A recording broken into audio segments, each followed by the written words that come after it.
Alright, here we go playing this game again. Which is which? Well, irrelevantly, the dining room 72, it's set for 72. The reason you lose both is you have one that's your kitchen. You know, this says hood vent, RTU1, so we're going to guess this is the kitchen. And the reason it's out of control is because, allegedly, this back of house corner unit is not running. So we're set for 70. It says cool, on, bada bing. Let's get to the room. All right, here's our baby. There is a backstory. We haven't opened it up yet, but the backstory is today is Friday. I think on Tuesday, they have an in-house maintenance guy. He's not EPA certified, but he's a handyman. He's mechanical. And this fan motor died, and he replaced it. He went and sourced the motor, and he replaced it, and everything's been working fine. So based on, I actually troubleshot with him on the phone before we got here. So I have an idea of what's going on, but knowing that, we're gonna keep that in mind, and we're gonna start from the beginning, do a trouble. So I'm really bad about not following steps and just flying with what I think I know and what I know. But if we're gonna do things the right way, then the first thing we need to check is, do we have proper incoming voltage, which you're gonna test by metering 1 to 2, 2 to 3, right? So 208, 208, yeah, 1 to 3. All right, so we have incoming voltage. So we have incoming voltage. Then the next thing we want to do is check at our thermostat wires. We want to see if we meter from common, which instead of using a ground, so actually use the common. So use common, which is the black. Here, I'll tell you what, we'll do this so I can do your hands. All right, so measuring from common to red, okay? We're gonna confirm that we have 24 volts, yep, going to our thermostat. Now, so from common to yellow is gonna confirm for us our thermostat is calling for cooling, so we should have cooling. So the only thing in between us cooling right now and the contactor being pulled in should be our pressure safety. Okay, so the next thing we want to check is, does our 24 volts get all the way to the coil? So go ahead and see if you can't get back. It's a pain to try and reach, and you can use the blades next to them as well. They're the same, yep. So, no coil voltage. If we had coil voltage, then we'd say we have 24 volts at our contactor. We got a bad contactor. No bad contactor, so we're off on a pressure safety. All right, so let's do this. We're gonna unhook the low pressure switch. We've got our meter set to continuity. Oh, so we have continuity. So you were struggling to get a good connection with all that buildup. So our low pressure switch is not the problem. High pressure switch, also good. 24 volts coming into it, 24 volts coming out of it. But I don't have 24 volts at my contactor, so now I gotta play a different game. It's not dying on the hot side of the 24 volts, it's dying on the neutral side. No, I didn't show you anything. I'm about to go back up and show you my shenanigans, but we're from 82 to 80, from 80 to 79. It's gonna take some time. I got it running, but I wanted to let it cool for a few minutes because I got to go upstairs, do some wire management. I'm going to shut it down to show you. And so I'm trying to figure out what's going on here, but here it is. While we're here, the condenser fan literally just shut down. And now it's winding down, and now we're going to shut off on high head pressure. And hey, let me kill the brake. Oh, I can't. There's no disconnect on the roof, so I have to let this hit 600 PSI and shut it down.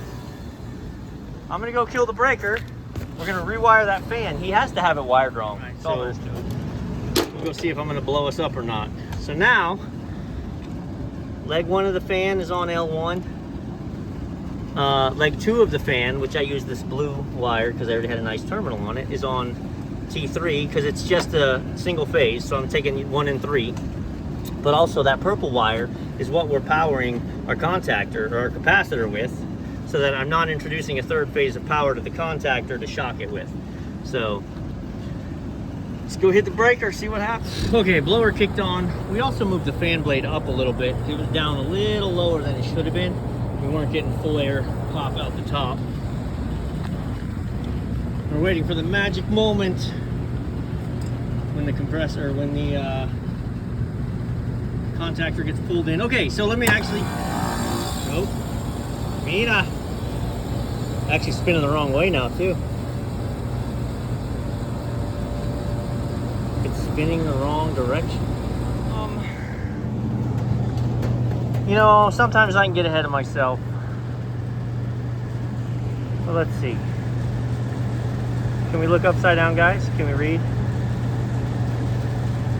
1.6 horsepower, 208, 1 amp, 825 RPM, but this is not right. That's not the right fan anyway. Where's our capacitor? Right there. Right there in the center of your screen. That says 5 MFD cap, right? 5 MFD cap, right? That's what it says.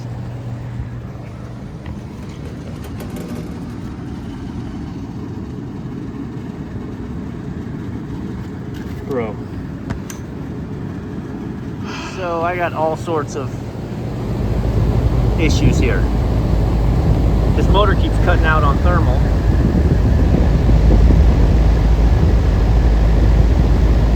Because it is a 1.6 horsepower. 1.6 horsepower 208. That needs a 5 microfarad capacitor on a 7.5 ton Trane unit that requires a 3/4, and it had a 20 microfarad capacitor on it. It had a 20 because he had a 3/4 motor. He put on a 1/6 with a 20. Also, this contactor leg of power is blowed out.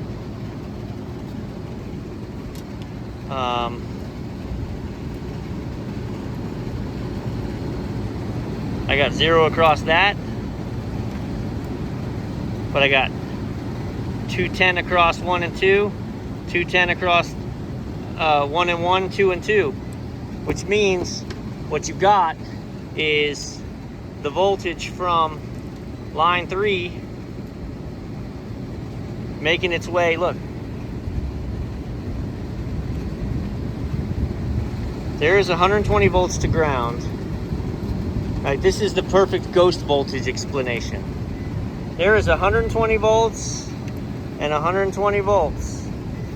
But if I go hunting for that 120 volts off of 1, right? So I know there's 120 volts to ground off of 1.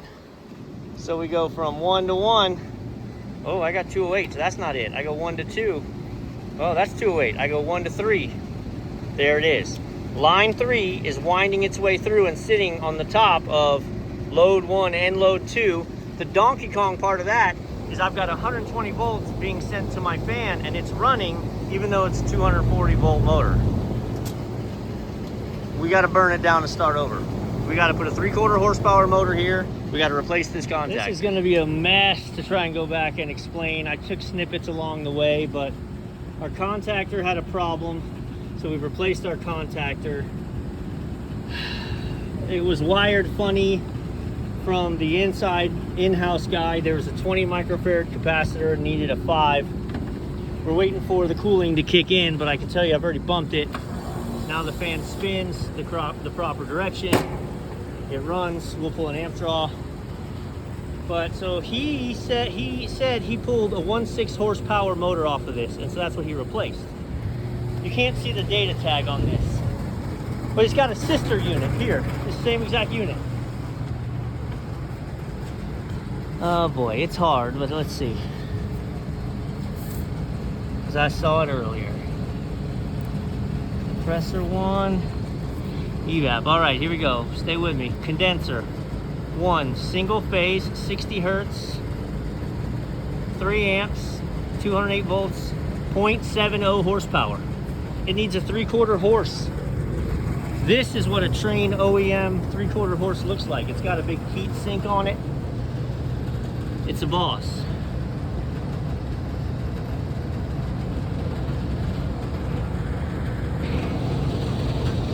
So I don't know what he looked up, unless he had a 1/6 on there, somebody else did.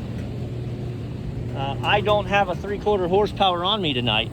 I've got a half, and I'm not gonna go through the headache of putting a half on just to hope it overheats less. So we're on a thermostat delay. Oh, we're not on a thermostat delay. I unhooked the actual thing that was really wrong here. Okay, what was actually wrong here, because when I first got here, oh, there she goes. I'm not. Let's try and protect the head pressure. Damage is already done here.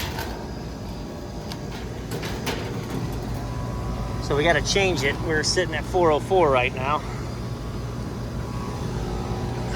410, here we go.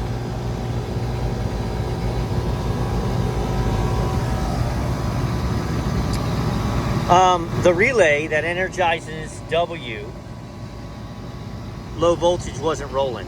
So all my safety switches were good. My pressures indicated my switches should all be closed, and they were. I was getting voltage into the board, but no voltage out to the contactor. So I did what I do, and I got rid of the intelligence. So on one side of this contactor coil, I've got a common extension running out.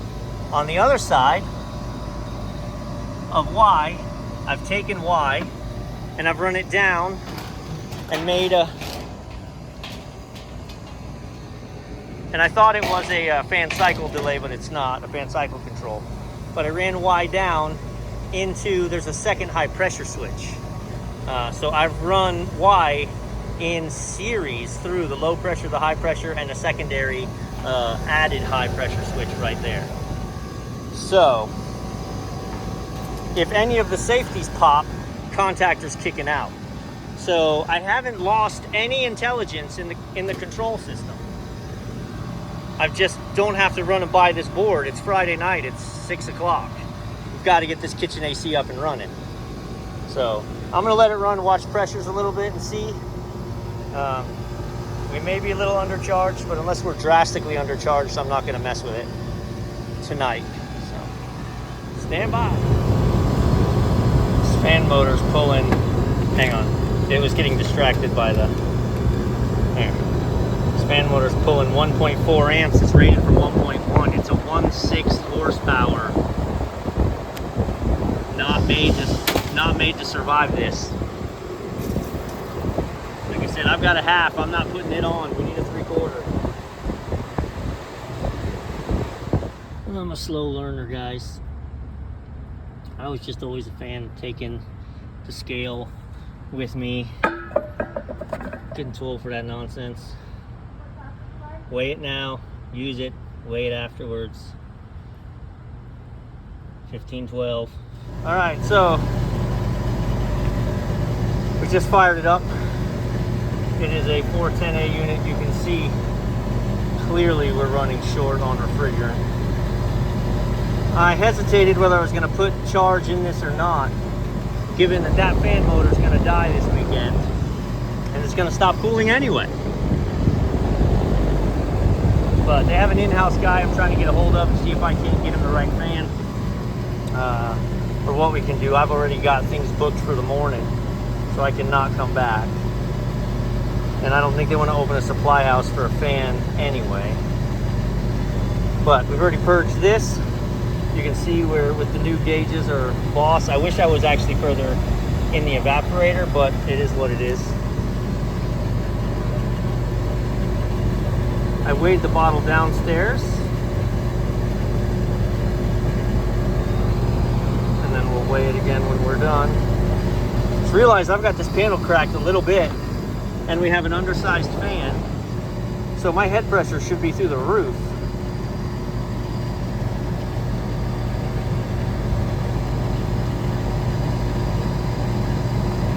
All right, I actually, in a perfect world, I'd push this harder. But I think we're gonna stop there. I've got a nice cool suction line coming back now at 61. I got 14 degrees of superheat, 3 degrees of subcooling. That is tight. Like, that is a tight gap.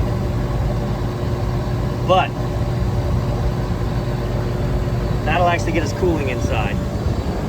Yeah, I mean, if this thing dies for them over the weekend, they can set up a sprinkler, spray the coil with water, and keep it running. I mean, this is the kitchen. They got to keep it running. So I'll try to get hands on a 3/4 motor from another technician who I partner with, see what we can do. But we talked about this. We bypassed the board, so that's how we're running on the contactor. All the safeties are still in play. We reduced to a 5, because that's all you need to push a 1/6, not a 20, and you need a 3/4, not a 1/6. Gotta love it. Happy Friday night.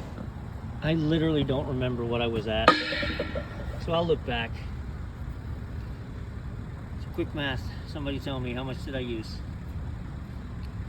12 pounds, 12.5 pounds. What was I? Was I 15 pounds, 17 pounds? I don't feel like I put 3 pounds of gas in it. Yeah, it's tough getting old.